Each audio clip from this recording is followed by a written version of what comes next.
بڑی چالاکی کے ساتھ اور بڑی ہوشیاری کے ساتھ ہمارے گھروں کو برباد کیا جا رہا ہے، کیونکہ جب تک ہم ایک دوسرے کے حقوق کو ادا کرتے رہیں گے تو نہ ہی کوئی لڑائی ہوگی، نہ ہی کوئی جھگڑا ہوگا۔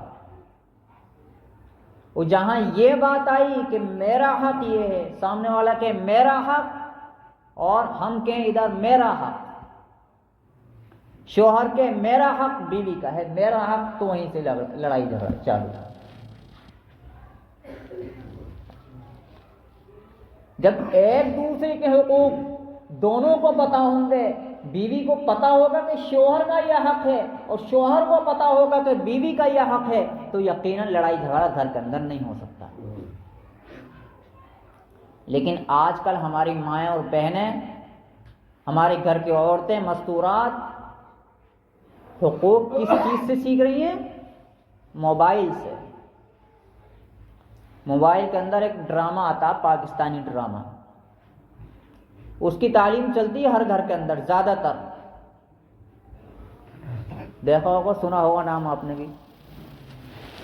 تو اس ڈرامہ کا نام ہے پاکستانی ڈرامہ۔ موبائل میں آپ صرف اتنا بول دو پاکستانی ڈرامہ، پاکستانی ڈرامے کی بدتمیزیاں آنی وہ شروع ہو جائیں گی۔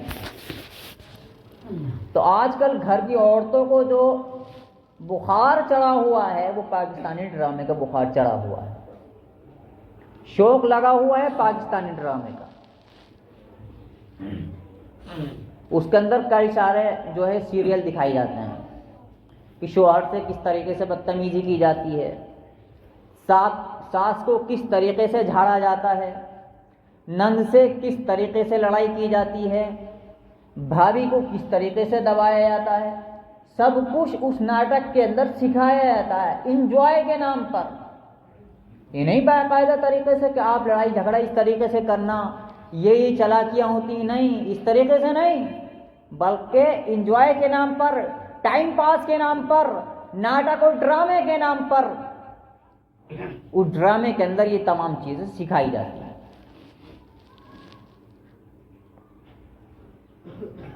جب ہماری ماں اور بہنیں گھر کے اندر ڈرامہ دیکھیں گی، ایک کنواری لڑکی جب ڈرامہ ماں کے ساتھ بیٹھ کر کے دیکھے گی، اور پھر جب اس کی شادی ہوگی تو وہ سب کچھ ان ناٹکوں کے اندر دیکھ کر کے سیکھ کر کے گئی ہے اپنی سسرال کے اندر، کہ ساس سے لڑائی کس طریقے سے کی جاتی ہے، اور شوہر کے تھپڑ کس طریقے سے مارا جاتا ہے، مزوری کس طریقے سے کی جاتی ہے۔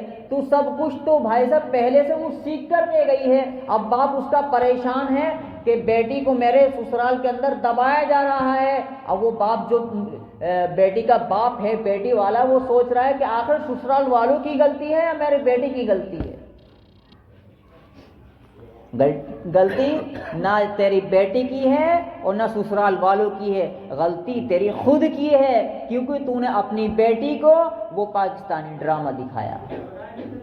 اس ڈرامے سے اس بیٹی نے شوہر سے مزوری کرنا سیکھی، تھپڑ مارنا سیکھا، اور تھانے کے اندر جانا سیکھا، پولیس کے سامنے بولنا سیکھا، اپنے کپڑے پھاڑ کر کے اور ناجائز خون لگا کر کے، بلیڈ مار کر کے، اس ڈرامے سے اس نے جا کر کے وہاں تھانے جانا سیکھا۔ اس لیے اپنے گھروں پر نظر رکھی جائے کہ ہماری بہن بیٹی گھروں کے اندر کیا دیکھ رہی ہے، ہمارا چھوٹا بچہ، ہمارا بھانجا، ہمارا بھتیجا، ہماری چھوٹی بچی، ہمارا چھوٹا بچہ، 10-12 سال کا بچہ موبائل کے اندر کیا دیکھ رہا ہے۔ اگر ہم اس نیت سے دیکھیں گے، اس نیت سے کیا کہتے ہیں، یوٹیوب کو چلانا سیکھیں گے، یوٹیوب کی ہسٹری نکالنا سیکھیں گے، میں کہتا ہوں کہ دینداروں کو یہ سب کام کرنے چاہیے۔ صرف قرآن کریم کے پڑھنے سے کام نہیں چلے گا، نمازوں کے پڑھنے سے کام نہیں چلے گا۔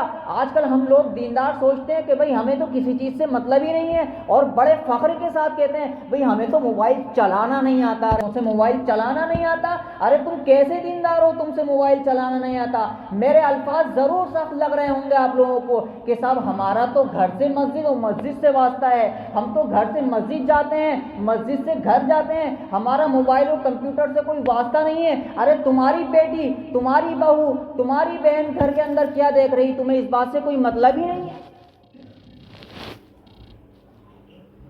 آج ہماری بہن بیٹیاں یوٹیوب کے اندر کیا دیکھتی ہیں، اس کو دیکھا جائے، اس پر نظر رکھی جائے۔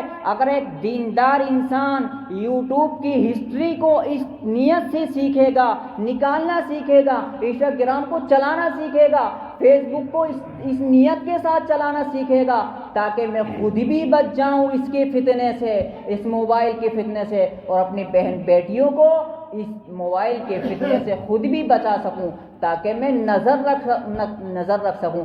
اب وہ خود پہلے سے اندھا ہو چکا ہے کہ میری بہن بیٹی کیا کر رہی ہے، میرا بچہ کیا کر رہا ہے موبائل کے اندر، تو اب وہ پہلے سے خود اس نے اپنی آنکھیں میچ رکھی ہیں، تو اس کو کوئی دکھائی دے گا نہیں۔ موبائل کا سیکھنا یہ بے دینی نہیں ہے، یہ دینداری سے ہٹ کے نہیں ہے، بلکہ دینداری ہے۔ یہ بھی دین اس چیز کو منع نہیں کرتا، کیونکہ بھائی صاحب دیندار تو ایک تیراک ہوا کرتا ہے۔ دیندار کیا ہوتا ہے؟ تیراک۔ تیراک سمجھ گئے آپ؟